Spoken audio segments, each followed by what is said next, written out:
Assalamualaikum warahmatullahi wabarakatuh. Salam sejahtera bagi kita semua. Halo anak-anak hebat siswa-siswi kelas 8. Semoga kalian tetap semangat belajar dari rumah dan selalu menjaga kesehatan. Jumpa lagi dalam siaran pendidikan program Simple Jago kerjasama antara Dinas Pendidikan dan Kebudayaan Kota Bontang, PKTV, dan MGMP IPA. Selama 30 menit ke depan, kalian akan belajar IPA ditemani oleh saya, Ibu Suningsi. Pada pertemuan kali ini, kalian akan belajar tentang materi kelas 8 semester 1, yaitu zat adiktif dan pengaruhnya terhadap kesehatan. Jadi, siapkan alat tulis kalian.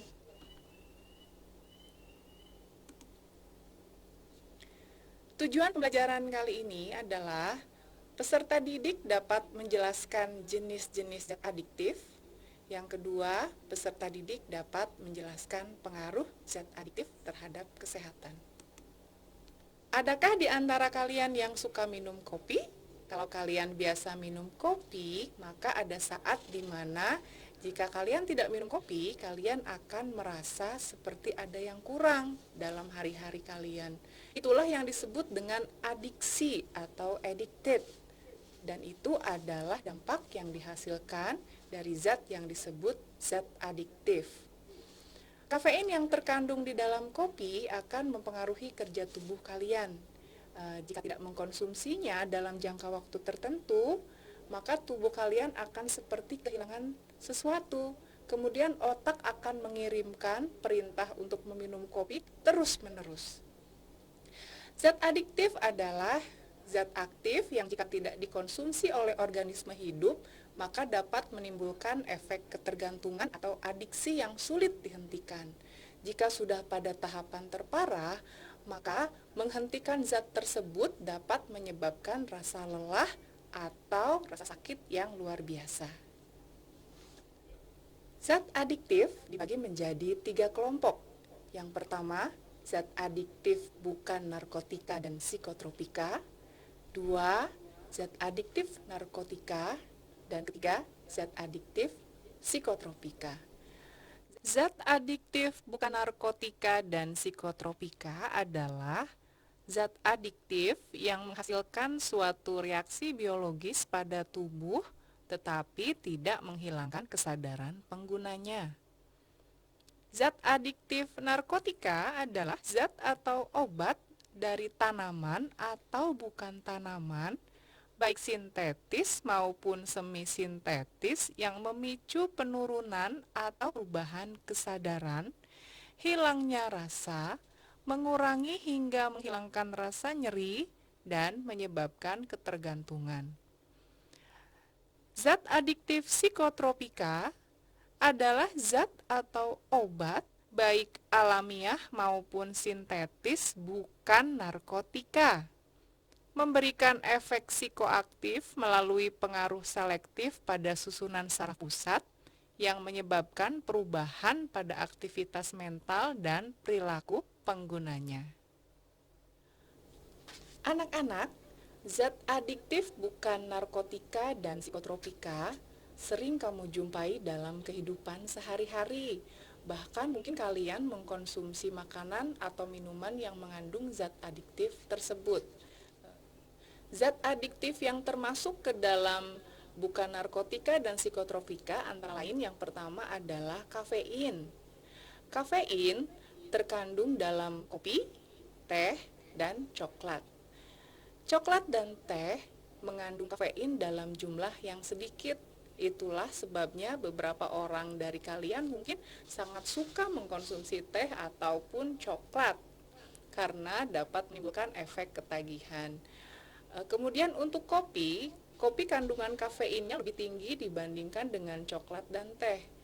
Biasanya kopi dikonsumsi dengan tujuan agar tidak mengantuk karena mau ulangan misalnya. Karena apa? Karena kafein dalam kopi itu meningkatkan respon otak sehingga kalian akan tetap segar sepanjang malam. Kopi dan teh sangat baik bagi kesehatan apabila dikonsumsi dalam jumlah yang tidak berlebihan. Zat adiktif bukan narkotika dan psikotropika berikutnya adalah rokok. Rokok mengandung 3 komponen toksis utama dalam asap rokoknya, yaitu karbon monoksida, nikotin, dan tar. Karbon monoksida lebih mudah berikatan dengan hemoglobin dalam eritrosit dibandingkan dengan oksigen. Akibatnya, eritrosit yang seharusnya banyak mengikat oksigen menjadi banyak mengikat karbon monoksida, sehingga tubuh kekurangan oksigen.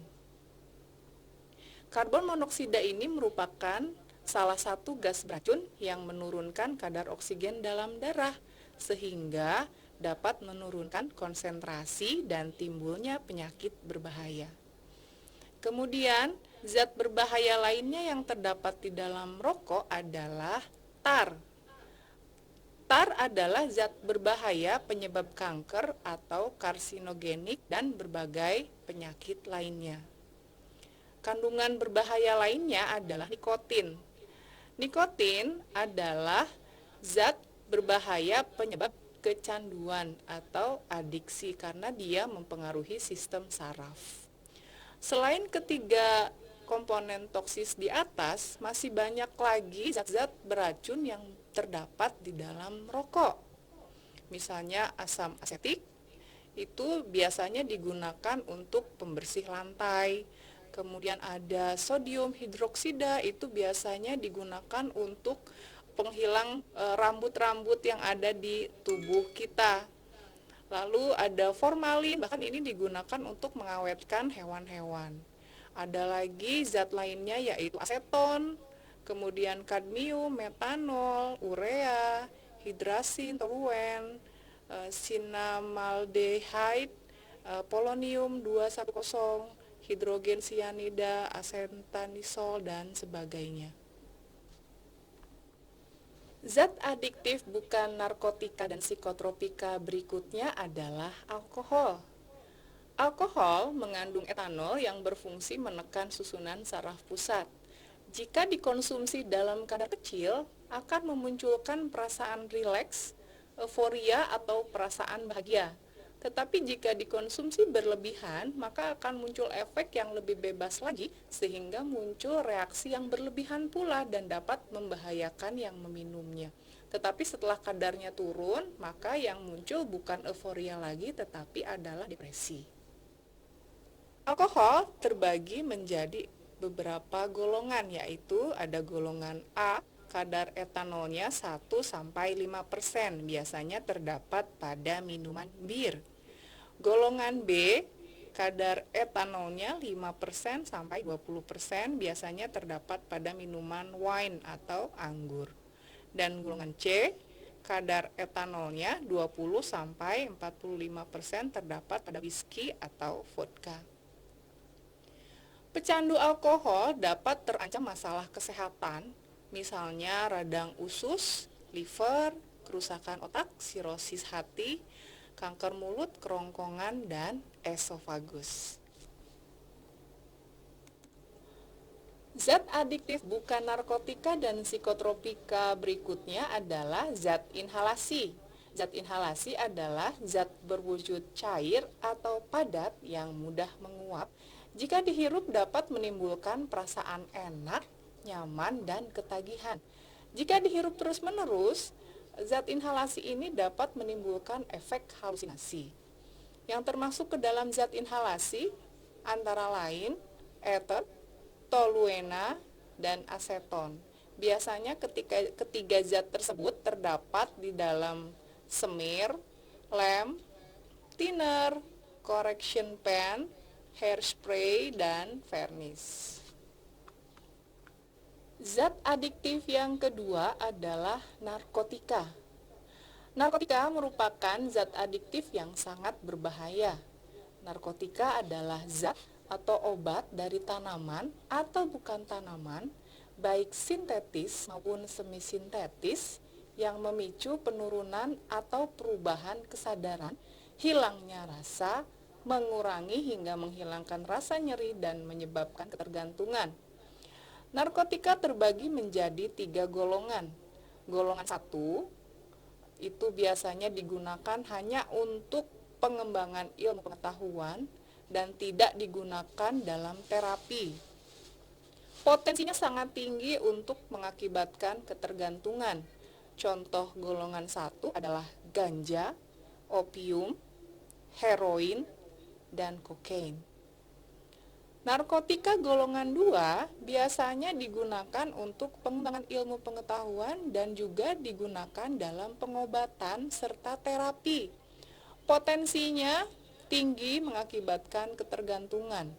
Contohnya adalah morfin, metadon, petidin, dan fentanil. Narkotika golongan 3 juga digunakan dalam pengembangan ilmu pengetahuan dan pengobatan serta terapi. Tetapi potensi untuk mengakibatkan ketergantungannya lebih ringan dibandingkan golongan 1 dan golongan 2. Contoh dari narkotika golongan 3 adalah kodein dan buprenorfin. Zat adiktif yang ketiga adalah psikotropika. Psikotropika merupakan zat atau obat, baik alamiah maupun sintetis, bukan narkotika. Psikotropika memberikan efek psikoaktif melalui pengaruh selektif pada susunan saraf pusat yang menyebabkan perubahan pada aktivitas mental dan perilaku. Psikotropika dapat menurunkan aktivitas otak, merangsang susunan saraf pusat dan menimbulkan kelainan perilaku disertai halusinasi dan gangguan cara berpikir serta perubahan alam perasaan. Penggunaannya dapat menyebabkan ketergantungan tentu saja, apabila digunakan berlebihan juga dapat menyebabkan kematian. Psikotropika terbagi menjadi 4 golongan. Yang pertama, golongan 1 itu tidak digunakan dalam pengobatan, hanya digunakan sebagai pengetahuan saja. Risiko kecanduannya sangat tinggi. Contohnya LSD, dom, dan ekstasi. Golongan 2 dimanfaatkan untuk pengobatan, tentu saja harus dengan resep dokter. Risiko kecanduannya tinggi. Contohnya amfetamin, metamfetamin, dan fenetilin. Golongan 3 juga dimanfaatkan untuk pengobatan dan harus dengan resep dokter. Resiko kecanduannya cenderung sedang, contohnya mogadon dan buprenorfina. Golongan 4 digunakan untuk pengobatan juga, tentu saja dengan resep dokter. Resiko kecanduannya lebih kecil dibandingkan dengan golongan 2 dan 3. Contohnya Lexotan, pil koplo, dan diazepam. Sudah banyak orang yang terjerat pengaruh buruk narkotika, psikotropika, dan obat-obat terlarang yang biasa kita sebut narkoba. Narkoba sudah menyentuh setiap lapisan masyarakat, baik miskin, kaya, pegawai kantor, pengangguran, artis, dan bahkan pelajar. Banyak sekali anak-anak usia sekolah yang terjerat pengaruh negatif narkoba sehingga masa depan mereka hancur. Mungkin saja awalnya hanya coba-coba atau ingin melarikan diri dari masalah yang sedang dihadapi. Tetapi lama-kelamaan narkoba itu mulai merusak tubuh dan pikirannya. Dampak negatif dari penyalahgunaan narkotika dan psikotropika terbagi menjadi beberapa golongan. Yang pertama, bagi narkotika dan psikotropika golongan depresan, bisa merusak organ tubuh yang penting, contohnya jantung, hati, bahkan otak. Kemudian bisa menimbulkan rasa sakit, kejang, dan depresi. Ketergantungan secara fisik dan mental, melemahkan sistem saraf, dan bahkan jika overdosis dapat menyebabkan kematian. Narkoba golongan stimulan, dampak negatifnya bisa menaikkan tekanan darah, merusak sel-sel saraf, denyut nadi menjadi tidak beraturan, dan kadang bisa berubah menjadi paranoid, dan apabila overdosis juga dapat menyebabkan kematian. Kemudian untuk golongan halusinogen, narkoba bisa merusak ginjal dan sel-sel saraf, mempengaruhi daya ingat dan konsentrasi, serta menyebabkan kebingungan dan kegilaan atau schizophrenia.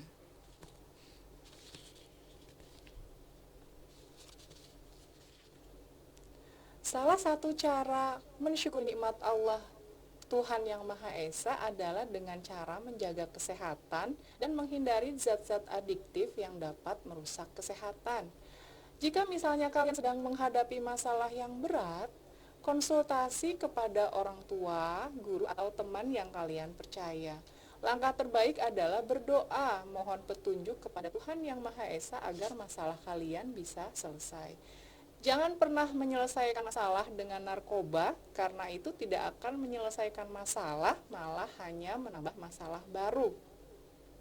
Wujud peran aktif kalian dalam pemberantasan narkoba adalah dengan cara pertama, tidak terlibat dalam jaringan peredaran narkoba baik langsung maupun tidak langsung. Kemudian, apabila ada teman yang mengajak atau orang baru yang dikenal menawarkan narkoba, jangan mau meskipun diberikan secara gratis. Lalu apabila kalian mengetahui ada sindikat narkoba di lingkungan kalian, segera beritahukan kepada pihak berwajib. Lalu sibukkan diri kalian dengan kegiatan positif, kuatkan iman dan takwa dengan cara mendekatkan diri kepada Tuhan yang Maha Esa, lalu menjaga hubungan baik dengan keluarga, terutama orang tua. Demikianlah materi zat adiktif hari ini. Kalian dapat menguji kemampuan pemahaman kalian tentang materi zat adiktif dengan mengerjakan soal-soal yang terdapat di dalam LKS Simple Jago halaman 216 sampai 217. Terima kasih sudah menyimak materi zat adiktif hari ini. Semoga ilmu yang Ibu berikan hari ini bermanfaat. Dan jangan lupa 3M, selalu menggunakan masker ketika kalian sedang berada di luar ruangan. Sering-seringlah kalian mencuci tangan dengan menggunakan sabun atau kalian bisa menggunakan hand sanitizer, dan selalu menjaga jarak ketika kalian sedang berhadapan dengan orang lain. Dan tidak lupa selalu berdoa kepada Allah Tuhan yang Maha Esa, semoga pandemi ini segera berakhir sehingga kita semua bisa belajar di sekolah. Terima kasih, selamat berakhir pekan. Wassalamualaikum warahmatullahi wabarakatuh.